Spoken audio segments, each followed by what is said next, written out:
regreso a un punto y contrapunto. Lo que comenzó como una página que buscaba conectar a distintas comunidades universitarias se ha extendido a más de 2.740 millones de personas. Eso es Facebook, la red social más poderosa hoy del mundo. Esta compañía no solamente posee datos personales esenciales de sus usuarias, de sus usuarios, como nombre, fecha de nacimiento y género, sino una enorme cantidad de información personal, fotos, videos, hábitos de compra y aficiones. La empresa fundada por Zuckerberg en el 2004 también tiene WhatsApp con 2.000 millones de usuarias y usuarios, Messenger con 1.300 e Instagram con 1.200 millones. Más de 4.000 millones de personas, equivalente al 54% de la población mundial. Y justo por ello, en el bloque anterior mencionabas, Grecia, sobre cómo podemos hacer a estas empresas responsables que tienen tanta información de nuestra vida diaria, tanta información de nuestros datos personales. El mismo Zuckerberg ha ido al Congreso de Estados Unidos a hablar sobre qué han hecho con estos datos, como por ejemplo en la elección presidencial de Estados Unidos del 2016.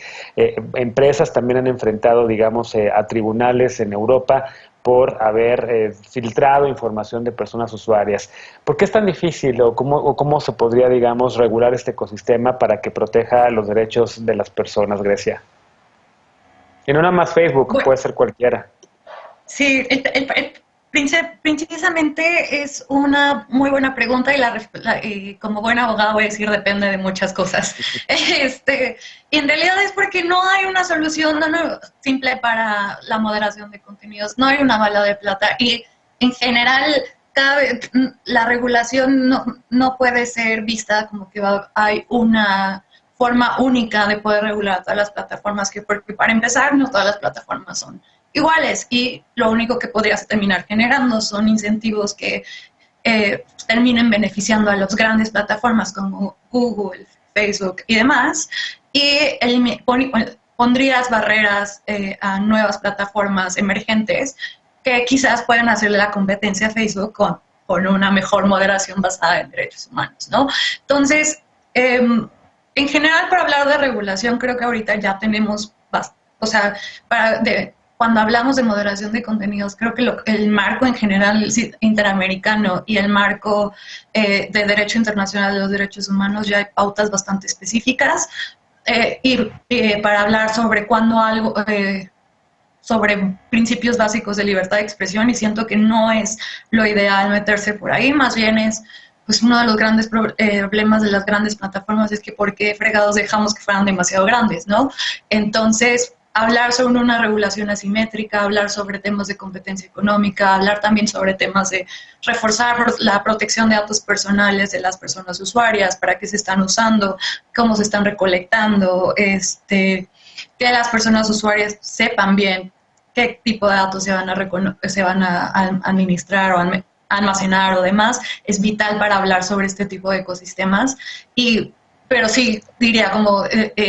no hay quiero ser muy enfática en que no hay una solución única para hablar de moderación de contenidos y quien lo quiera vender como tal normalmente es como está disfrazado para sacar una agenda oculta, porque normalmente es como, bueno, ¿qué es que queremos hablar sobre discurso de odio? Pero realmente no quieres hablar, la persona quizá no quiere hablar de discurso de odio, sino discurso que lo critica, ¿no? Entonces, por eso yo no me quiero, ya el marco que tenemos sobre libertad de expresión en especial en México y en el sistema interamericano funciona para hablar sobre ese derecho en específico y más bien hay que atacar otros frentes que también afectan, que terminan en un impacto a la libertad de expresión sin entrar directamente a decir que sí, que no se puede hablar en línea. Claro. Juan, ¿coincides con esta lectura? Porque en efecto sí parece todo una complejidad enorme poder regular muchos de los aspectos de los cuales usuarios y usuarios de distintas redes sociales se quejan, ¿no? Porque pues, se puede quejar a lo mejor una persona que publicó una fotografía suya, no lo sé, del año 2012, que ya no quieres esa fotografía porque a lo mejor te genera algo. Entonces, esta cuestión también del olvido digital, pero las empresas te dicen, o Facebook te dice, no, es que todo el material que subes a esta red social es mío porque no te diste cuenta y firmaste un contrato al sacar tu cuenta en Facebook o en Instagram y demás, entre otros temas. Y pongo ese ejemplo, pero evidentemente hay muchos más que pueden ser mucho más preocupantes o que pueden ser cuestión, digamos, hasta de un litigio, no lo sé, ¿cómo lo ves? Pues yo no soy abogado, pero Una de las reflexiones que hacemos es qué le toca a cada quien, ¿no? Las plataformas, las empresas, los gobiernos y a las personas, los usuarios y las usuarias. Y lo que vemos es que desde el lado de usuarios y usuarias tenemos que, uno, conocer muy bien en qué nos estamos metiendo, tanto a nivel de los settings y las configuraciones de privacidad, qué compartimos, qué no compartimos en esas herramientas, y también evitar que abusen de nosotros como consumidores, porque estamos utilizando esas plataformas para hacer acciones cívicas sociales, y ahí es cuando se pone la cosa un poquito más compleja. También tenemos que aprender como personas usuarias que debemos de diversificar. Ya se nos cayó el otro día toda la red de Facebook y hubo gente que se quedó absolutamente sin forma de comunicarse a través de chat, porque lo único que utilizaban es WhatsApp. Entonces, nosotros nos toca como usuarios, usuarias, diversificar. Del lado del gobierno, sí, cada vez más nos vamos acercando a la inminente regulación, que eso, como ya mencionó Grecia, y seguramente van a coincidir, puede generar muchos más problemas que a veces soluciones, dependiendo de cómo se regule y con qué nivel de detalle se vaya a regular contenidos, cuestiones monopólicas, aspectos sobre si de apego a los derechos humanos o no. Entonces, todo el tema de regulación desde los legislativos de los países va a ser fundamental, y ahí la base, como ya mencionó Marta, ojalá deba de ser el respeto de los derechos humanos en espacios digitales, porque son espacios sociales en lugares privados. Entonces, ahí va a ser el punto más importante. Y de las empresas, lo que sí tenemos que exigirles es que, como estamos en espacios privados interactuando como sociedad, necesitamos saber transparentemente qué están haciendo para publicar información, para ponernos en nuestros feeds, para darnos publicidad, y nos tienen que estar diciendo cuáles son los criterios para ejercer las normas de comunidad, qué se vale, qué no se vale. Ajá. Y a medida que podamos entender, como cualquier otro espacio social, cuáles son las normas de una sociedad y una comunidad, podremos saber, bueno, qué hacer, qué no hacer y qué consecuencias hay, tanto en la parte jurídica como en la parte social también. Y bien, evitemos también culpar a las plataformas absolutamente de todo. Es decir, muchas de las problemáticas que estamos viendo en las plataformas son sociales, y también es la falta de capacidad del Estado de generar justicia. Entonces, si se comete un delito, le toca al Estado generar justicia. Si hay sexismo, si hay violencia en las redes, nos toca como sociedad también jalarnos las orejas y entender y cambiar estos patrones, ¿no? Claro, por cierto, el New York Times acaba de publicar ahorita un análisis firmado por Kevin Roose, que prácticamente titulado "Zuckerberg apuesta por el metaverso para escapar de los líos de Facebook", lo que ustedes también han mencionado aquí en este espacio, ¿no? ¿Cómo lo ves, Marta, la dificultad de poder regular los múltiples problemas que hay en el mundo digital y para proteger a las personas, digamos, cuando están navegando en él? Muchas gracias.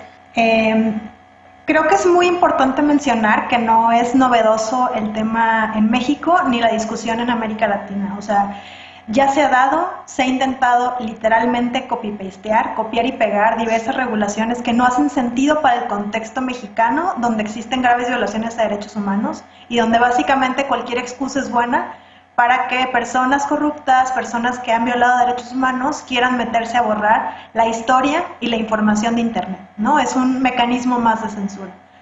En nuestro informe anual, de hecho publicamos este año, pero fue del año pasado, hay una lectura y hay un análisis de las diversas iniciativas legislativas que salieron en busca de aplicar una mordaza a Internet bajo el pretexto de regular y de controlar el poder de las plataformas digitales. Fue un caos, y gracias al trabajo de diversas organizaciones que estamos aquí fue que logramos detener estas iniciativas legislativas que le iban a hacer un daño impresionante a la democracia y que de hecho ya hacen un daño, porque muchas de ellas sí lograron ser aprobadas. Me gustaría más apelar a lo que en términos de derechos humanos sí podría ser muy útil. Número uno, responsabilizar, así como dijo Juan Manuel, a las personas morales, a las personas, al Estado, a las diferentes partes interesadas, sobre lo que realmente les corresponde. Las plataformas digitales hoy por hoy podrían empezar a transparentar cómo funcionan sus algoritmos para que nosotras podamos decidir, conocer, saber informadamente si nos queremos meter o no a una página que tal vez pone cosas que yo no quiero ver al principio, pero es lo que genera más interacción y por ende genera más dinero para ellas. También tienen que generar mecanismos de evaluación sobre cómo el modelo de negocios tiene un impacto en derechos humanos, particularmente en poblaciones y grupos en situaciones de mayor vulnerabilidad. Pueden muy bien comenzar por eso. Pueden también muy bien comenzar a mejorar las condiciones en que las personas moderadoras de contenido están revisando, porque tienen largas horas, no tienen un apoyo psicológico, etcétera. Son cosas que hoy ya podrían hacer. Podrían hacer sus informes de transparencia muchísimo más desagregados para que las comunidades científicas, tecnológicas, académicas, podamos auditar lo que están haciendo y ya podemos proponer respuestas entre todas y de todos. Y cuando digo entre todas y de todos es porque Internet, a diferencia de muchas cosas, se compone de un entramado, protocolos, decisiones, acuerdos entre muchas partes interesadas. Y lo que hemos visto es que el Estado ha querido meter sus manitas y ha querido como que controlar la discusión y controlar lo que expresamos, en lugar de realmente aplicar también políticas que disminuyan el poder monopólico de las empresas. En términos, no lo voy a explicar ahorita, pero neutralidad de la red, hay muchas cosas que también ya podría estar haciendo y no lo está haciendo. Sí, neutralidad de la red, que me acuerdo por lo menos desde el 2012 hablábamos de ese tema, ¿no? Que estaba sobre todo, recuerdo... Exacto. Recuerdo, Luz Helena, que incluso en algún momento se hablaba sobre estas propuestas que había en Egipto con las primaveras árabes también de acabar con las redes sociales o censurar las redes sociales, cerrar, digamos, los tubos para que no hubiese,